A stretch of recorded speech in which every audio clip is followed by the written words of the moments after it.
শক্তিগড়ে বাজেয়াপ্ত quintal quintal ল্যাংচা। বাসি ল্যাংচা বিক্রির চেষ্টার অভিযোগে বাজেয়াপ্ত।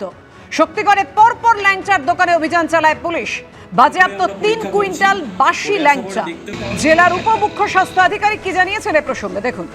এই 21শে জুলাই আগামীকাল সেগুলো বিক্রি হবে বলে, কারণ হচ্ছে যে ওরা জানে যে প্রচুর মানুষ আসবে, এগুলো কিনে নিয়ে যাবে এবং তারা কেউ আর অভিযোগ জানাতে আসবে না। এই প্রত্যেকটা গোডাউনে যে ভাজা যেগুলো রয়েছে সেগুলো সমস্ত ছত্রাক পড়ে গেছে, ছাতা পড়ে গেছে এবং একটা দুটো না, প্রত্যেকটাই এরকম। ফলে যেটা হচ্ছে আমাদের এরকম 3 কুইন্টাল মতো ল্যাংচা আজকে সিজ করতে হয়েছে। সেগুলোকে আমরা পরিবেশ বান্ধব উপায়ে মাটিতে গর্ত খুঁড়ে পিট করে সেগুলোকে ডিসকার্ড করেছি, ফেলেছি। কয়েকজনের নামে আমরা থানায় অভিযোগ দায়েরও করেছি এবং যেটা হচ্ছে যে এরপরেও আমাদের ফুড সেফটি যে আইন, ফুড সেফটি অ্যাক্ট অনুযায়ী যা যা ব্যবস্থা নেওয়ার আমরা নেব।